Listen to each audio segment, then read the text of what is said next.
자, 드디어 근현대사에 들어왔습니다. 그 첫 번째 대단원 근대시기 근대사 내용입니다. 근대사의 첫 번째 중단원으로 가보자면 외세 침입과 개항이라는 단원이 등장합니다. 그에 대한 내용들 하나씩 암기 내용들 파헤쳐 보도록 하겠습니다. 첫 번째 문제, 고종의 아버지이자 이 사람은요 1860년대 70년대 초까지 집권했었던 인물입니다. 바로 흥선대원군이죠.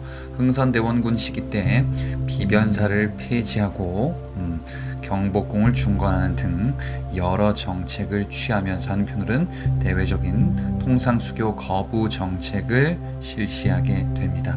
이 흥선대원군은요 이후 하야하였다가 이모군란 때 재집권 했지만 청에 납치됐었던 인물이고요. 1차 가보개혁 때 섭정으로 참여하기도 하는 인물입니다. 무슨 얘기입니까? 흥선대원군 인물로도 물어본다라는 내용이죠. 두 번째, 흥선대원군 시기 때 복구했었던 최고 권력 기구 그리고 군사기구는 각각 무엇일까요? 의정부와 삼군부입니다. 앞서 비변사를 폐지했다라고 봤었죠. 그리고 의정부와 삼군부를 복구하는 정책을 취하게 됩니다. 3번, 흥선대원군 시기에 편찬한 법전 두 가지가 있습니다. 바로 대전회통, 육전조례.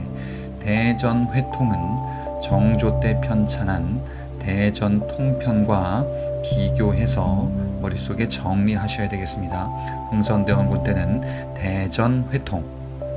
4번, 조선 후기 숙종 때 건립한 영황씨를 제사 지내기 위한 사당인데 흥선대원군 때 철폐하죠. 뭔가요?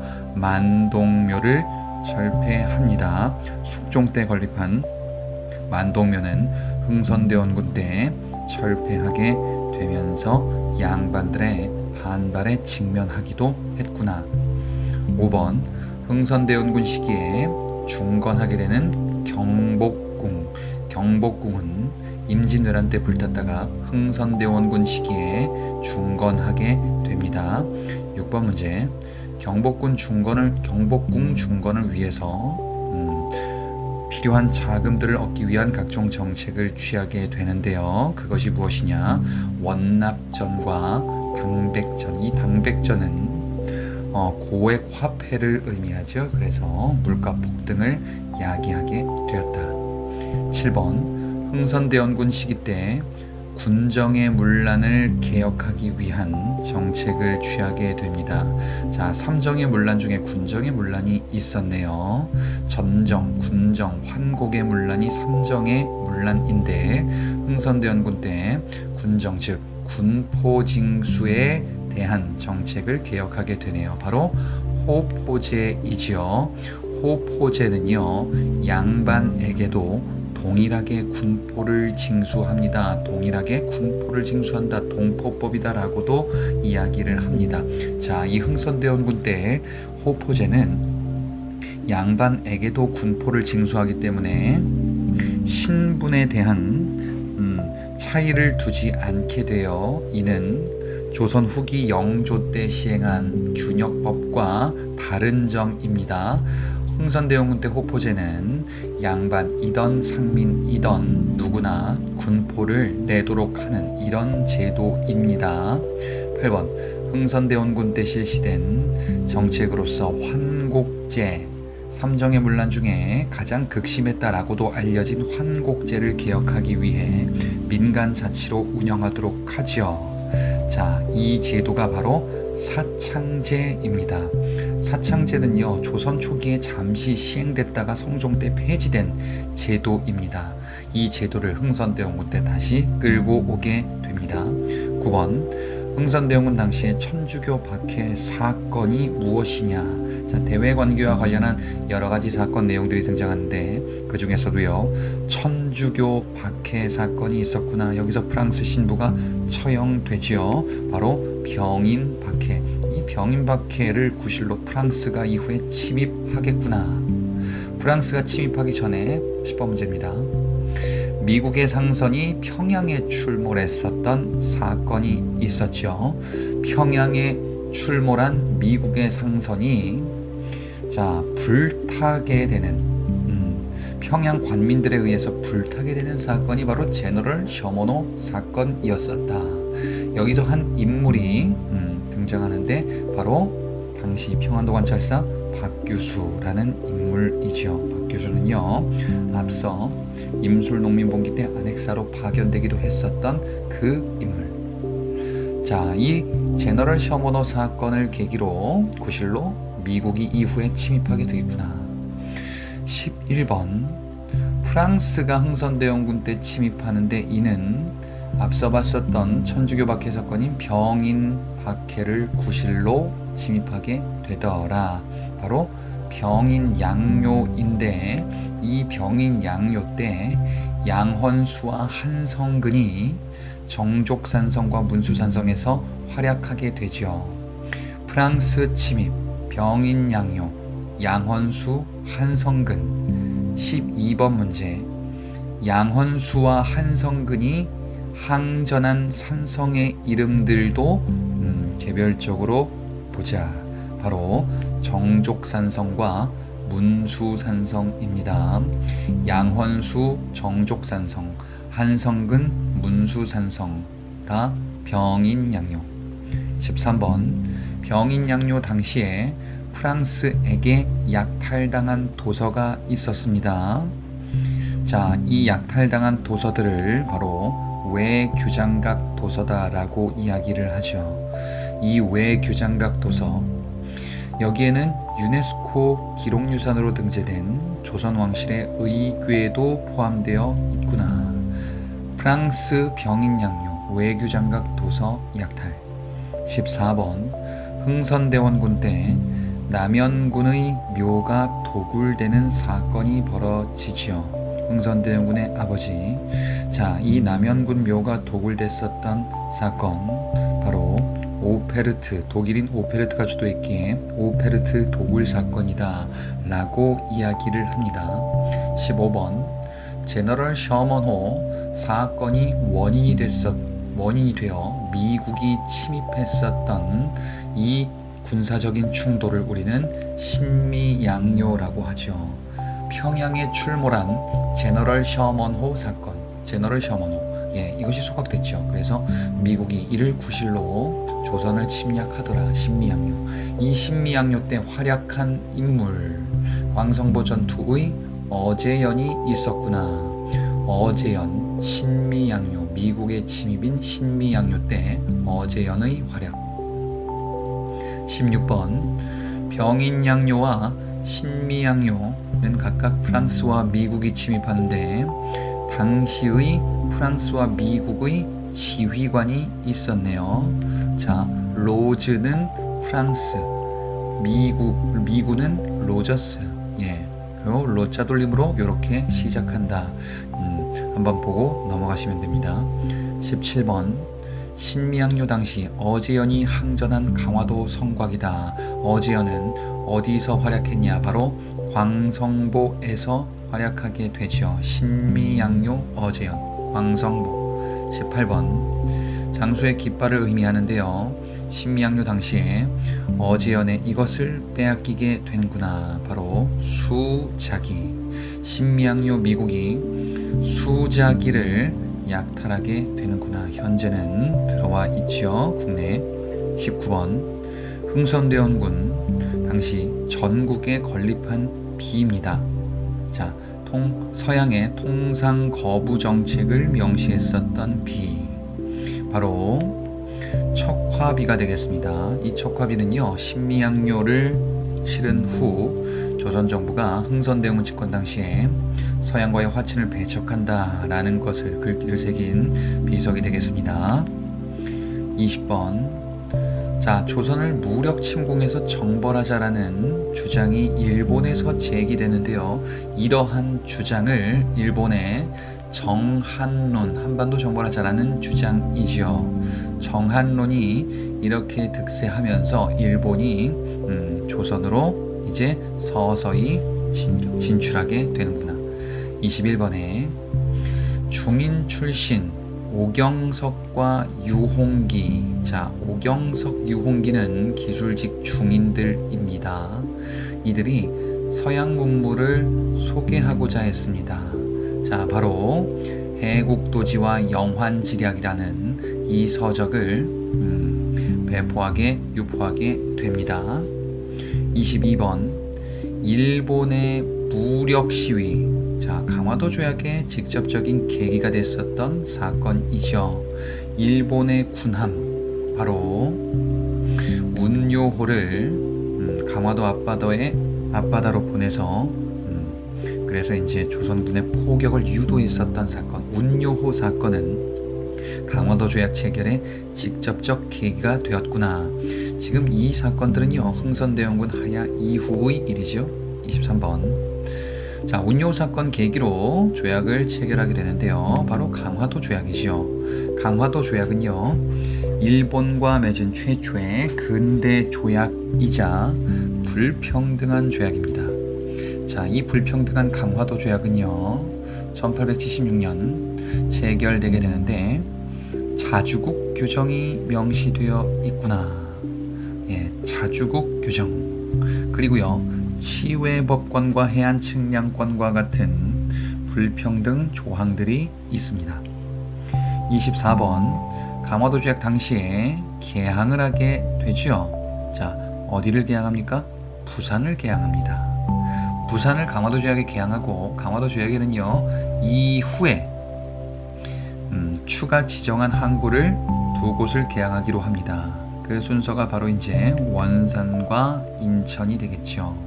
강화도 조약 체결 당시는 부산, 그리고 체결 이후 원산과 인천을 순서대로 개항하게 되는구나. 25번 강화도 조약의 부속 조약입니다. 강화도 조약 체결 직후 두 개의 조약을 연달아 체결하게 되니 그 중에 하나가 바로 25번의 조일수호조규 부록이다라고도 이야기를 하죠. 부록이구나.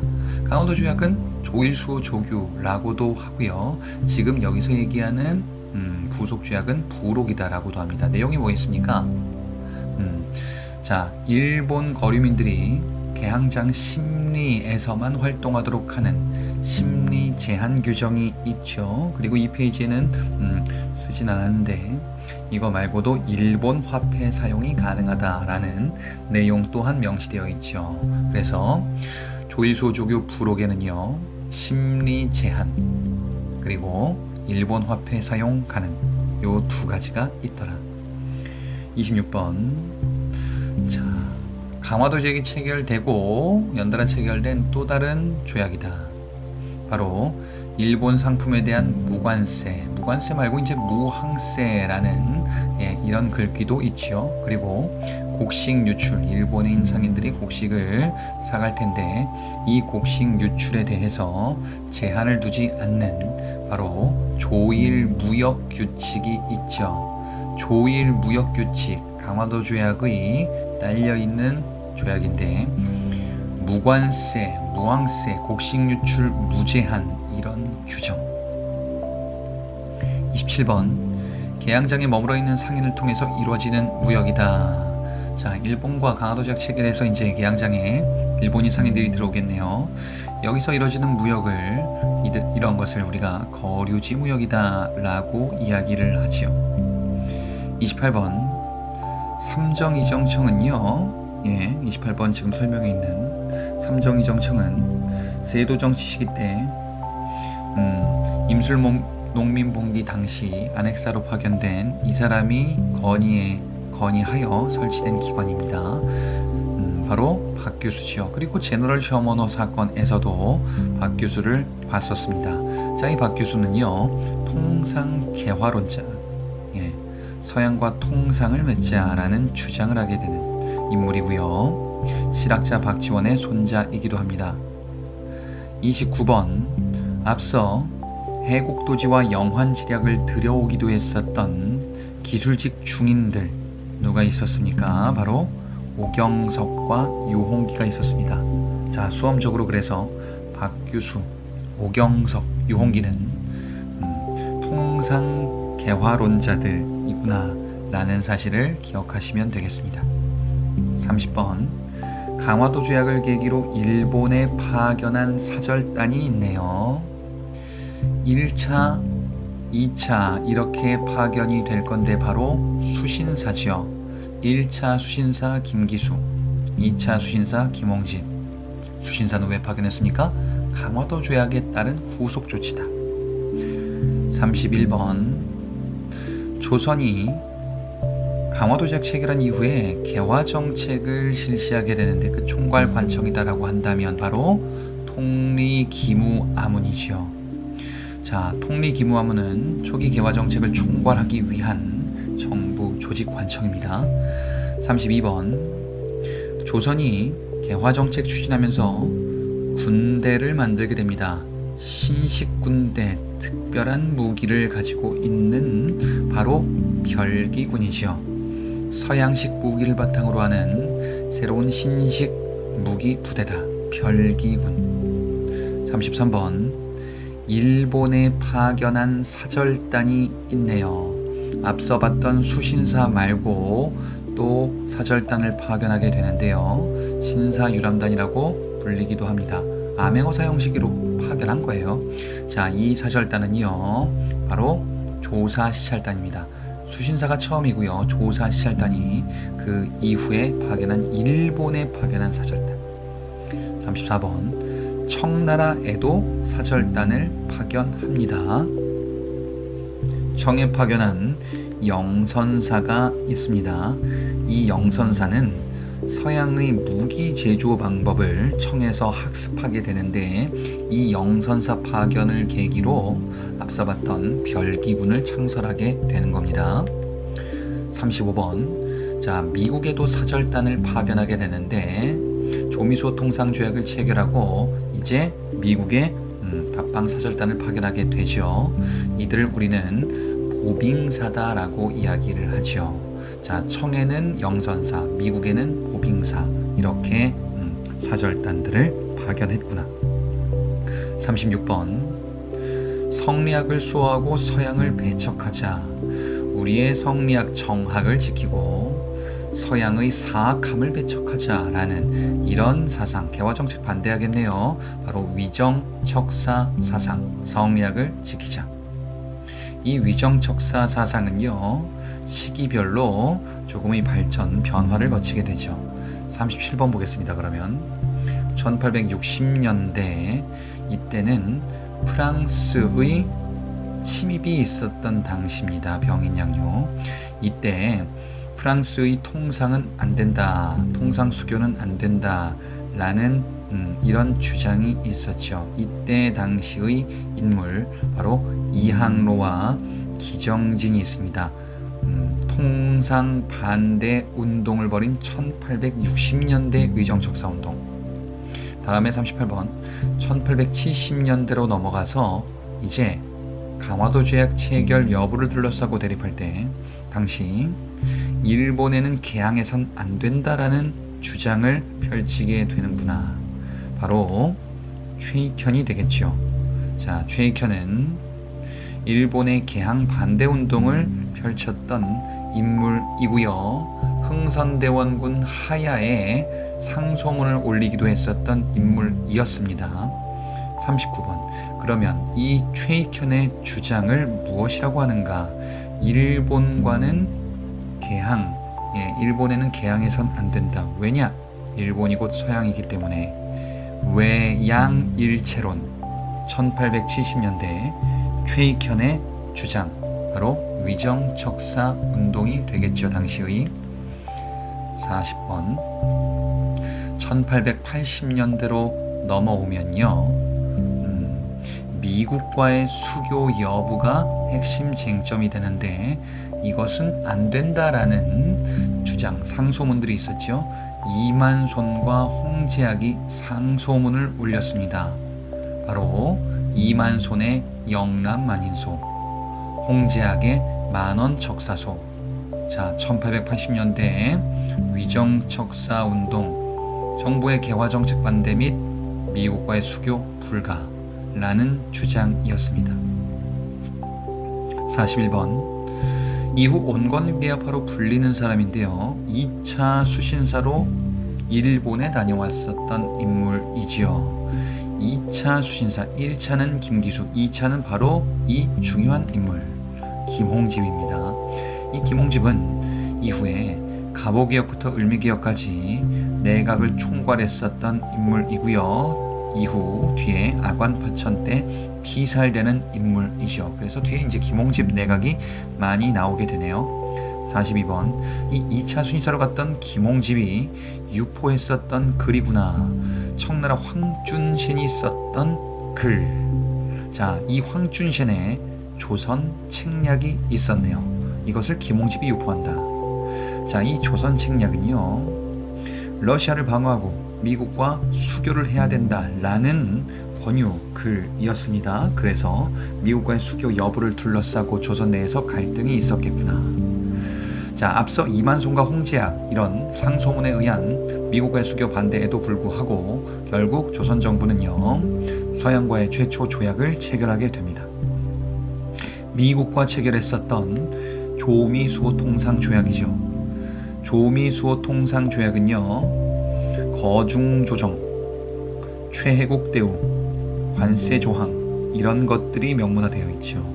거중조정은 서로 도와준다. 조선과 미국은 어려울 때 서로 도와준다라는 이런 조항이고요. 최혜국 대우는 조선이 미국을 최고로 대우해준다라는 불평등한 조항이 되겠네요.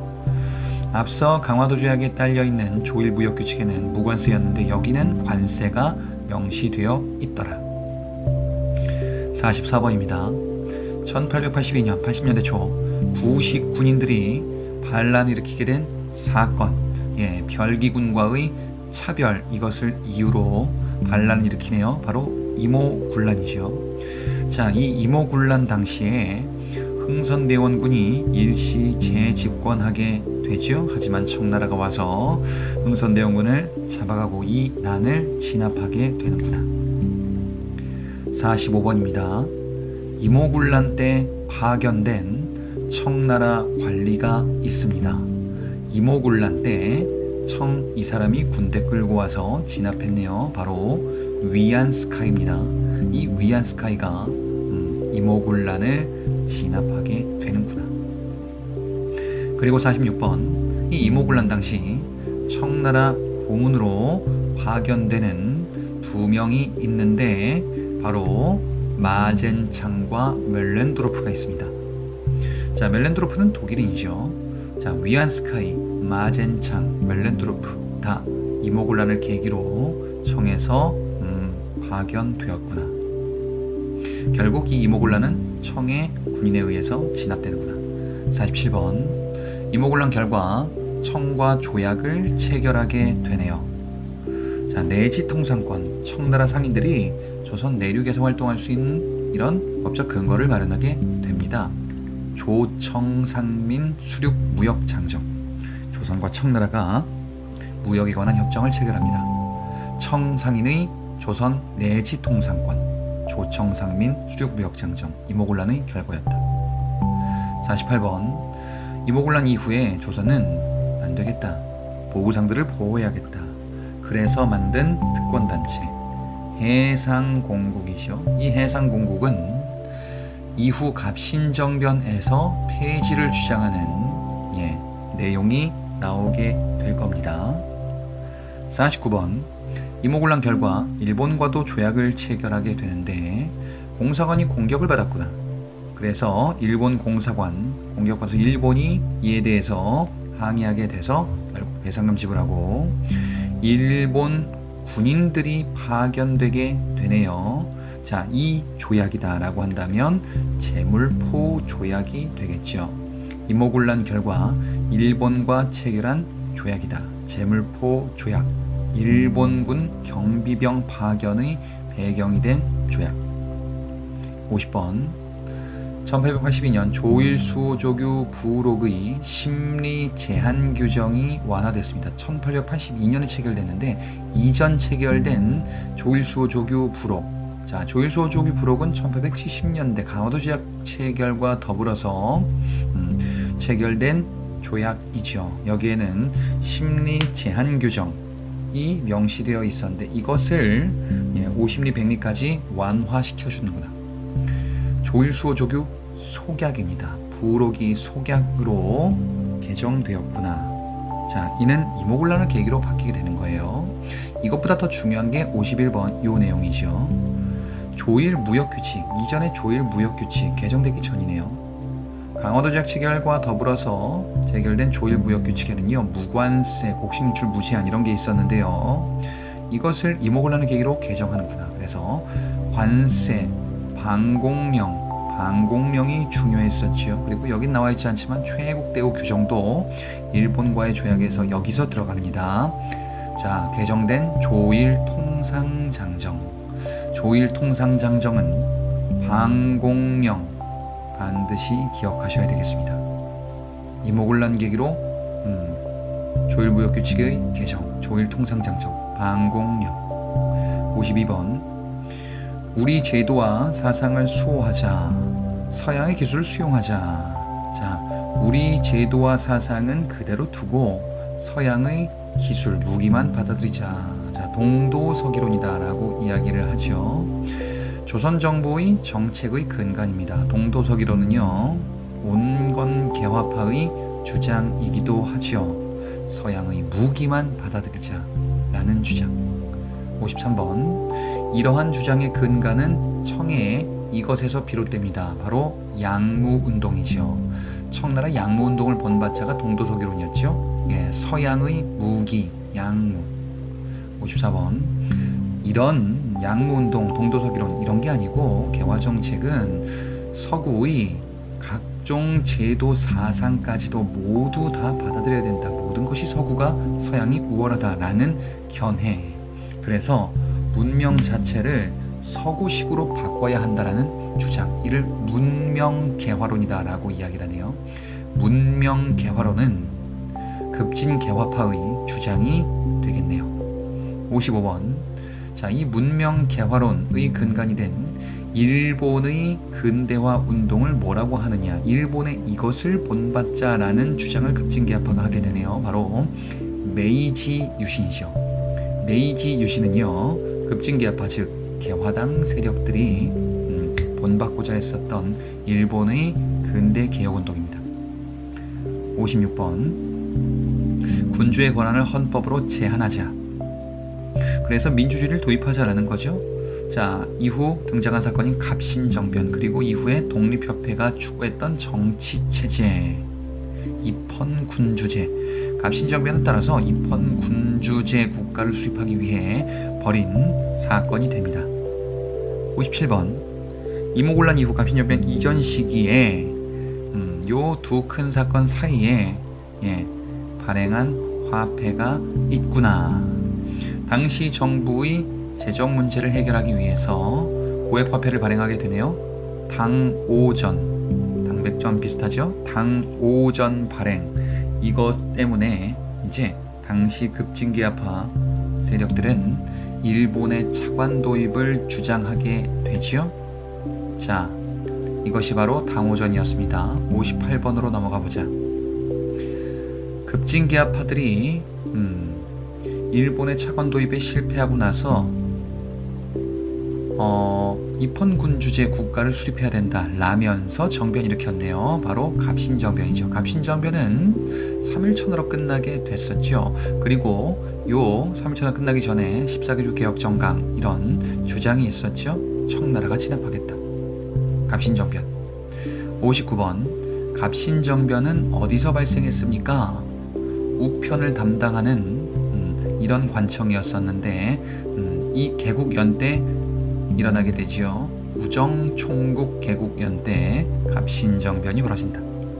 60번에 갑신정변 당시 14개조 개혁정강을 주장, 개혁정강에서의 주장인데요. 자, 정치 체제를 이렇게 바꾸자, 평등을 강조했는데, 자, 인민평등권을 강조하게 되죠.